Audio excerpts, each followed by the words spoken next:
My childhood wasn't perfect, but it felt secure. It was built on the familiar rhythms of our small town, the comforting scent of my mom's baking, and the booming laugh of my dad. We were, by all accounts, a normal family: Mom, Dad, my younger brother Leo, and me, the eldest. Our house, a two-story colonial with a porch swing, was the hub of our street, especially for the kids. That's because right next door lived Chloe, my best friend since kindergarten. Chloe and I were inseparable. Our lives were a tangle of shared secrets, sleepovers, and whispered dreams under the covers. Her house was my second home, and her family, almost an extension of my own. Mrs. Davies, Chloe's mom, was like a cool aunt, stylish, always laughing, with a knack for making the best homemade lemonade. Mr. Davies, Chloe's dad, was quiet but kind. Our parents had that easy, comfortable friendship that comes from years of living next door, sharing fences, garden tips, and weekend barbecues. It was all very idyllic, very American dream. My mom, Sarah, was the anchor of our family. She was nurturing, a bit traditional, and fiercely protective of us. My dad, James, was the charmer, the life of the party, always ready with a joke or a grand gesture. He ran a successful local construction business, and his charisma seemed to extend to everyone he met. I admired him, saw him as the epitome of strength and reliability. He and Mom had this playful dynamic, a comfortable routine of affectionate jabs and shared smiles. Or so I believed. Looking back, the cracks were subtle at first, almost imperceptible to a child's eye. Dad started working longer hours, or so he claimed. He'd come home late, smelling faintly of something unfamiliar, not sweat and sawdust, but a different kind of perfume, subtle, floral. When Mom would ask, he'd just shrug it off: just a client meeting ran long, hon, or had to check on a late delivery. His excuses were always plausible, always just vague enough to avoid questions. Mom, ever the worrier, would sometimes look at him with a puzzled expression. I'd overhear snippets of their conversations, hushed and tense. "You're distant, James," she'd say, her voice quiet. "Are you all right?" He'd brush her off with a quick kiss, a promise to spend more time together, a fleeting charm that always seemed to diffuse her concerns. Then there were the small shifts in our neighborly dynamic. Mrs. Davies, always so outgoing, became a little more reserved when our parents were together. Her laughter, once so free, sometimes sounded a touch forced around my dad. And Dad, he'd sometimes avoid eye contact with Mom when Mrs. Davies was around. I'd notice him linger a little too long when Mrs. Davies dropped Chloe off for a sleepover, their conversations stretching on the doorstep for minutes longer than necessary. I didn't think much of it then. It was just adult talk, I figured, about garden hoses or school fundraisers. I also noticed Mom seemed sadder. Not outwardly sobbing, but a quiet, internal kind of sadness that settled in her eyes. She'd spend more time alone, reading, or just staring out the window. Sometimes, I'd catch her looking at Dad with a wistful, almost suspicious gaze when he thought she wasn't watching. I felt a growing sense of unease, a tightening in my stomach that told me something was off, even if I couldn't name it. My home, once a sanctuary, slowly began to feel like a stage where everyone was playing a role. I didn't realize then that the stage was about to collapse. The day it all came crashing down started like any other ordinary Saturday. It was spring, a perfect day for yard work. Dad had gone out early, claiming he had a big delivery to oversee at a new construction site. Mom was in the kitchen, baking her famous apple pie, the scent filling the house with a false sense of security.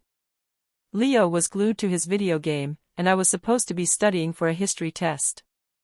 Chloe and I had planned to meet at the park later, but she called, sounding distressed.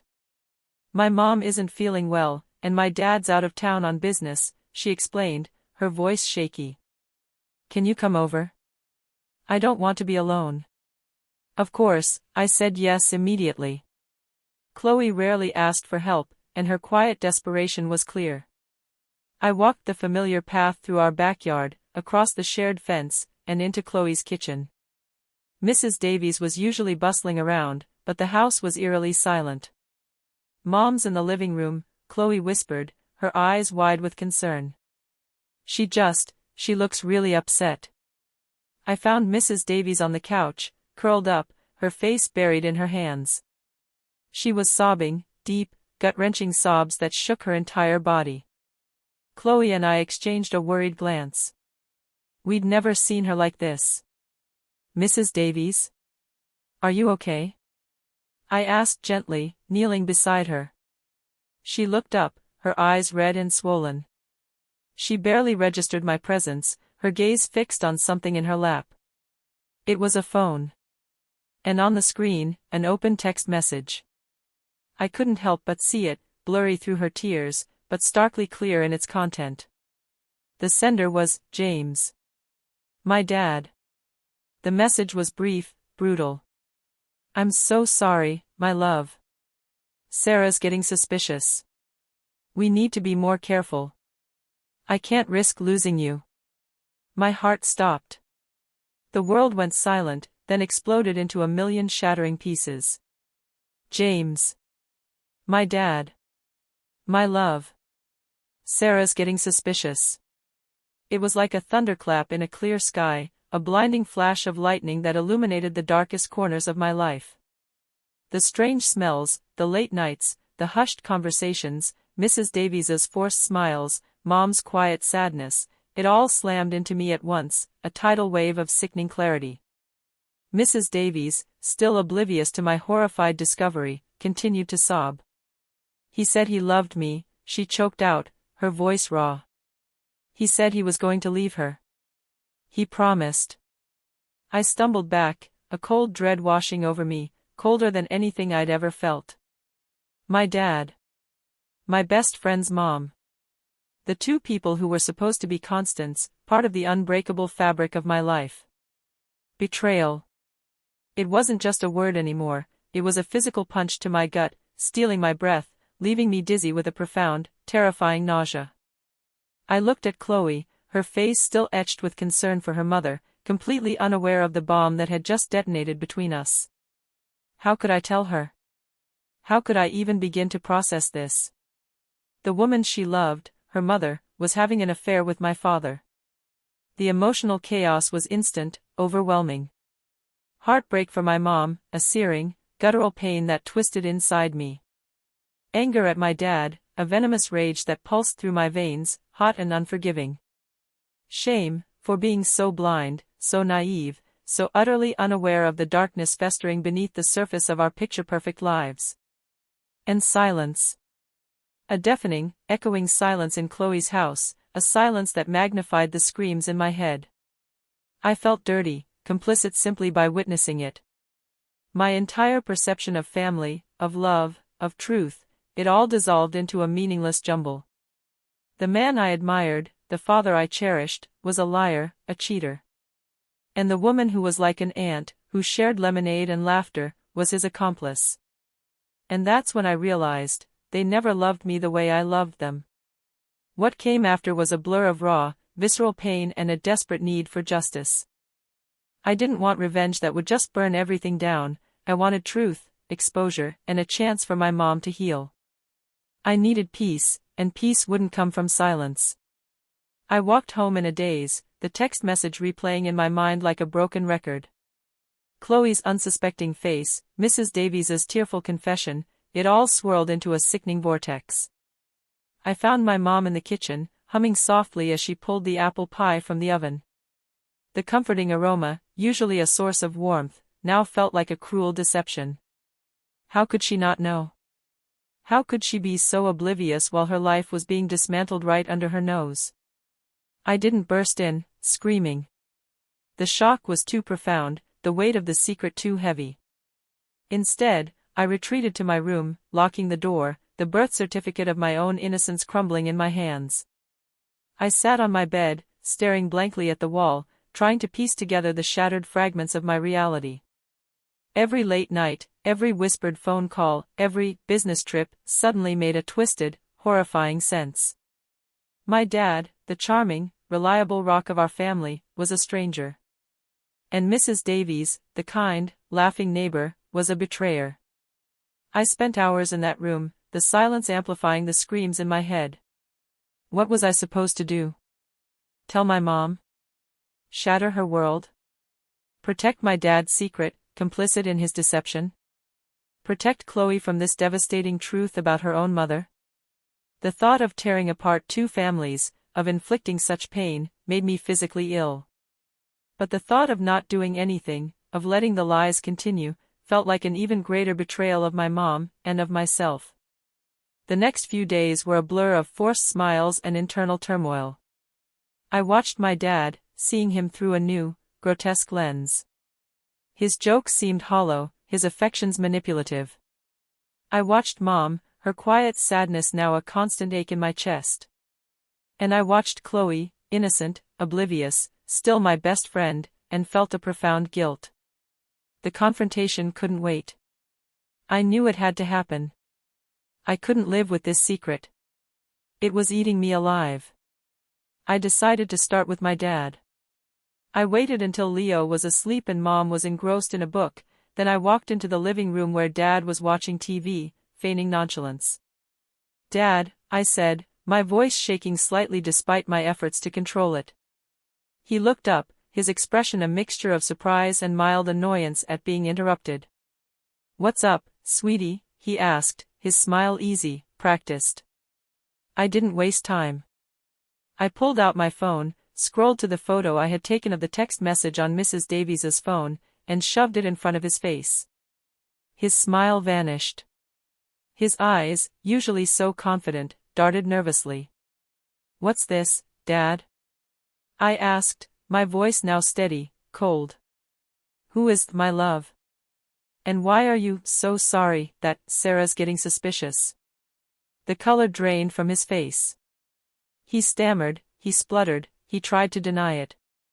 It's a misunderstanding, honey. Just a work thing, a client. A joke."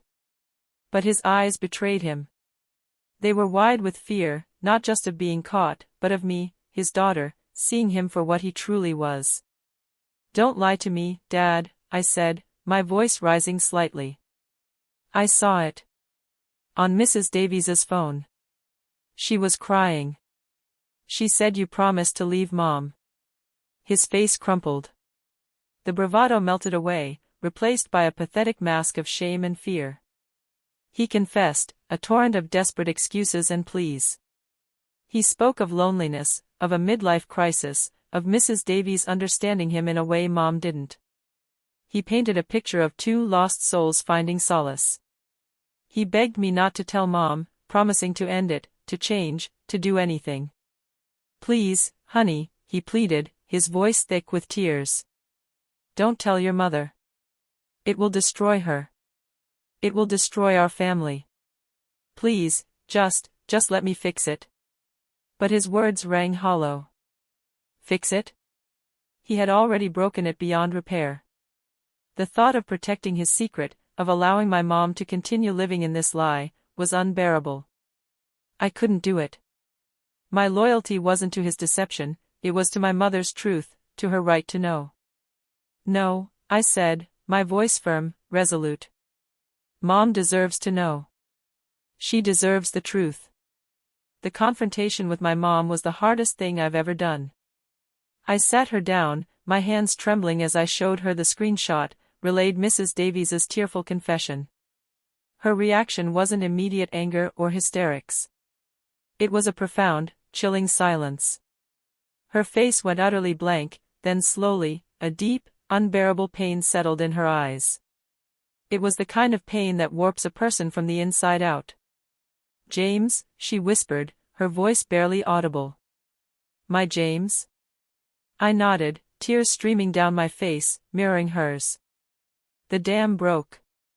Her sobs were raw, guttural, the sound of a heart being ripped to shreds. I held her, a silent witness to her devastation, feeling every shard of her heartbreak as if it were my own. My dad, the man she loved, had betrayed her, and with her neighbor, the woman she considered a friend. The world they had built together, brick by painstaking brick, had imploded. The aftermath was a whirlwind of emotional chaos. My parents' divorce was messy, public, and agonizing. The shock waves rippled through our small town, tearing apart not just our family, but the fabric of our community. Friendships fractured, allegiances shifted. My dad, once so beloved, became a pariah. Mrs. Davies and her husband divorced too, their family equally shattered. Chloe and I, once inseparable, found ourselves standing on opposite sides of an invisible chasm. Our friendship, once so pure, was irrevocably tainted by the adult world's ugliness. We tried to talk, but the unspoken truth, the shame and embarrassment on both our parts, hung heavy between us. Eventually, the calls stopped. The sleepovers became a distant memory. Losing Chloe, in many ways, was another painful layer of betrayal. My revenge wasn't about vindictiveness, it was about justice and healing. It was about ensuring my mom got what she deserved, not just legal and financial security, but the truth, and the chance to rebuild her life on solid ground. I stood by her through every step of the divorce, a fierce guardian of her peace. I testified, I gathered evidence, I spoke my truth, calmly and clearly, in the face of my dad's pleas and Mrs. Davies's attempts to disappear. My dad lost everything. His business faltered, his reputation was in tatters, and he was stripped of the life he had so carelessly jeopardized. He tried to reconcile, to apologize, but his words felt hollow, devoid of genuine remorse, only regret for being caught. I didn't cut him out completely, but the relationship we once had was irrevocably broken. The trust was gone, replaced by a deep-seated caution. I saw him, but I never truly saw him again as my infallible father. My mom, on the other hand, slowly, painstakingly, began to heal. She sold the house, a place too full of ghosts, and moved to a smaller, cozier home across town. She started new hobbies, reconnected with old friends, and found a quiet strength she never knew she possessed. Witnessing her resilience, her unwavering spirit in the face of such devastation, was a powerful lesson. She rose from the ashes, not bitter, but transformed. I didn't want revenge. I needed peace. And that peace came from seeing my mom reclaim her life, from standing up for what was right, and from knowing that I had played a part in bringing light to the darkness. I learned that some betrayals cut so deep they redefine everything, but they also force you to discover your own unwavering strength. I found my voice in the ruins of my family, and in doing so, I found myself. I thought losing them would destroy me, but it made me who I am. Family isn't who shares your blood, it's who protects your heart.